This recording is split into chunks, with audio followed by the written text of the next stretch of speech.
Mrs. Aldermock had kept the keys of Vane House for 27 years, and in those years she had learned that the estate breathed differently on the night of the anniversary dinner. The kitchen breathed faster. The footmen stood straighter. And Mr. Edric Vane himself, who was, as any person in 3 counties could tell you, a man whose quiet was louder than most men's shouts, moved through the corridors with a particular stillness that made even the portraits seem to look away. It was the dinner held each year on the date of his late wife's birth. Mrs.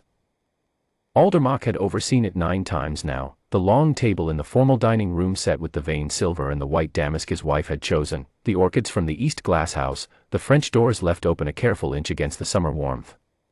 She took a quiet pride in it, in having each detail right. 31 covers this year. Family, the family's legal men, the trust board, and the 3 guests Margot Vane Austerley had approved. Margot. Mrs. Aldermock set that thought aside where she usually kept it, in a place she did not examine closely. Mr. Vane's elder sister had arrived at Vane House 6 months after the funeral and had not substantially left. She oversaw the household social calendar, spoke to the cook about menus, managed the flowers, and inserted herself into the arrangements for little Iris with a firmness that Mrs. Aldermock had not been asked to approve and had not been invited to question. Margot was efficient. Margot was composed. Margot had told Mrs. Aldermock 3 separate times, in 3 separate ways, that the new reading tutor was not to take meals in the family wing. The new reading tutor was a Miss Clara Spen, hired through a London agency 6 weeks ago. 31 years old by the agency's file, quiet in the way that meant she did not speak unless she had something to say, dark-haired, with the kind of face that people looked past at a table and then could not quite describe afterward. She had been installed in the East schoolroom with a trunk of primers and a patient manner, and the household had largely forgotten she existed. Mrs. Aldermock herself had forgotten her, a fact she would later consider with a long, private shame. On the night of the anniversary dinner, Miss Spen took her supper at the children's table, a smaller arrangement set in the dining room's near alcove, away from the main cloth, where Iris and 2 young cousins from the Harrow branch of the family sat under the loose supervision of the under-housekeeper. It was not the servants' hall and it was not the family table, and that was precisely where Margot had placed her. Mrs. Aldermock noticed none of this at the time. She was occupied with the service, moving between the sideboard and the kitchen passage, watching the footmen with the particular attention of a woman who had built 30 years of quiet authority on the assurance that nothing went wrong at Vane House that she had not personally overseen. She did not see what Miss Spen saw. She would learn it only later, from the solicitor, Mr. Fetch, who told it to her because she had a right to know what had happened in her own dining room. What Miss Clara Spen saw was this: the second footman, a young man named Callow, accepting a folded envelope from Margot Vane Austerley's personal maid in the passage off the pantry at 7:45 in the evening. Miss Spen, on her way back from settling Iris after a brief unhappy episode with one of the Harrow cousins, passed the passage entrance at the wrong moment for Callow and the right moment for everything else. She saw the envelope change hands. She saw Callow, 2 minutes later, at the sideboard, make a substitution among the dessert wine bottles that no one else was watching closely enough to catch, a plain labeled bottle from a cloth bag beneath the lower shelf taking the place of the Vane Cellars House bottle. The exchange made in the 10 seconds the room's attention was on Mr. Vane, who had risen to greet a late arriving board member. Miss Spen understood what she had seen, or understood enough of it. She did not panic. She did not leave the room. She thought for the span of perhaps 4 breaths, and then she acted. She crossed to the under-housekeeper and murmured that she believed she had left Iris's reading primer on the main sideboard during the room preparation. Could one of the footmen have a look? The under-housekeeper, mildly irritated, relayed this to the nearest footman. In the small, ordinary shuffle that followed, a footman consulting the sideboard, the brief reorganization of the service sequence, the glass of dessert wine intended for Mr. Vane's place was moved aside and not refilled from Callow's bottle before the next pour came through from the Vane cellar. It was a small thing. It was a precise and unrepeatable thing.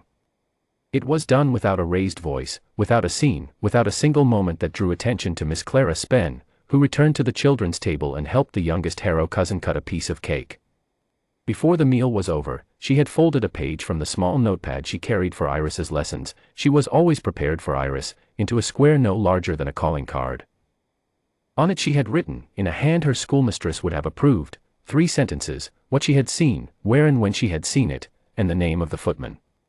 At the moment when the company rose and the room reorganized around coffee and the movement of chairs, she found herself beside Mr. Fetch, the family's solicitor of 20 years, and she pressed the note into his hand as she reached past him to retrieve Iris's forgotten hair ribbon from a nearby chair. She did it as though retrieving a hair ribbon were the whole of her purpose. Mr. Fetch, who had survived 30 years of legal practice and was not a foolish man, felt the paper in his palm and said nothing, and pocketed it without looking at it until he was alone. Mrs. Aldermach learned all of this the following morning. Mr. Fetch had spoken with young Callow the same night, after the guests had gone. The young man had not been difficult to persuade. He had been frightened, and frightened men, Mr. Fetch had found in 30 years, were frequently honest. The envelope had contained money. He told Mr. Fetch where the plain-labeled bottle had come from, and what it contained, a compound that would have made Mr. Vane severely ill within the hour of drinking, not dangerous to his life, but ruinous to his composure and his authority before the full trust board. An illness. A loss of control. Grounds, Margot would have argued, for a temporary transfer of household and trust oversight to herself, as the closest competent family member. It had been, Mr. Fetch told Mrs. Aldermach, a careful and patient plan. Months in the making. It wanted only one woman, overlooked at the edge of the room, to come apart. Margot Vane Austerley was summoned before Mr. Fetch and 2 other board members 3 days later. She did not confess. She did not need to. The corroborating testimony of the footman Callow, the plain-labeled bottle still in Mr. Fetch's possession, and a second envelope found in Margot's sitting room, the matching half of the sum she had paid, were sufficient for the purposes of the family's solicitors. She was removed from the charitable trust board that afternoon. Her household access was revoked. She left without ceremony and without any of the composure she had carried into the estate 6 months before. The estate car took her and her luggage to the London train, and Mrs. Aldermach watched from the upper landing window and felt, for the first time in 6 months, that the house was breathing at the right rhythm again. Mr. Edric Vane said very little in those 3 days, which was consistent with how he said everything. Mrs. Aldermach observed him in the mornings when he crossed the hall on his way to the east study, the set of his shoulders, the deliberate quality of his stillness, the way he paused once at the foot of the stairs and looked up toward the schoolroom floor for a moment before going on. He had, she knew, spoken at length with Mr. Fetch. He had, she also knew, been given the full account of what Miss Spen had done, the footman's distraction, the note, the 3 sentences in the schoolmistress's hand. He had not yet spoken to Miss Spen directly. Mrs. Aldermach could not explain why she found this troubling.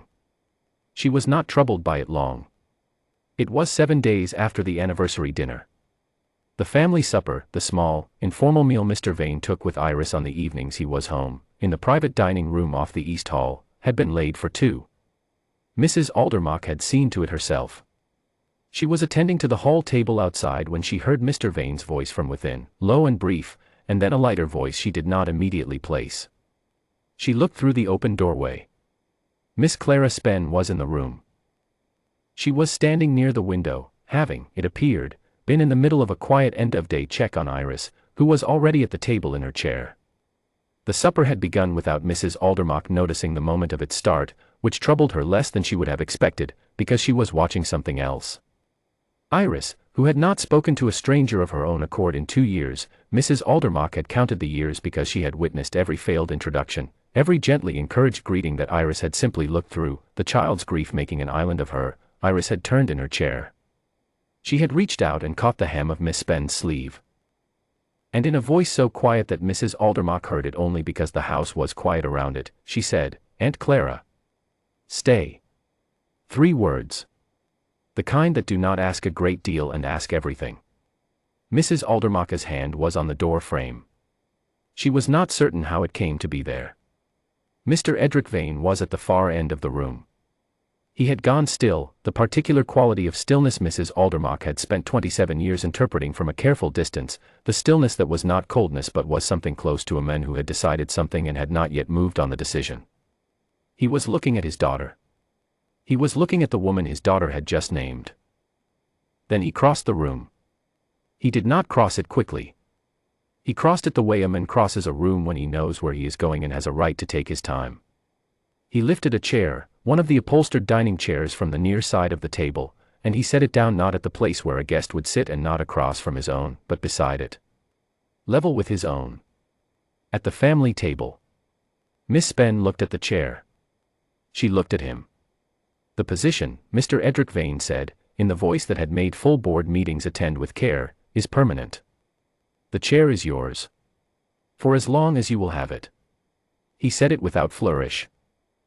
He said it the way a man states a thing he has already decided and does not intend to revisit. Mrs. Aldermock, who had stood outside Edric Vane's life for 27 years and understood most of it at a distance of appropriate remove, understood this too. Miss Spen sat down. Iris settled against her side. Mr. Vane returned to his place, and the supper continued, and the three of them ate together at the family table in the quiet of the East Hall while the last of the day's light came through the old windows and lay across the white cloth and the Vane silver, and the house settled around them like something that has been long out of plumb and has at last found its level. Mrs. Aldermock stood in the hall for a moment longer than she needed to. She had spent 27 years in the service of that family. She had prided herself on seeing everything. She had not seen Clara Spen, not the woman's patience with a grieving child, not her nerve in a room full of people who did not know she existed, not the 3 careful sentences that had undone a carefully laid plan. She had looked past her with the ease of long habit, the way you look past what has been placed in plain sight and told you to overlook. She would not make that error again.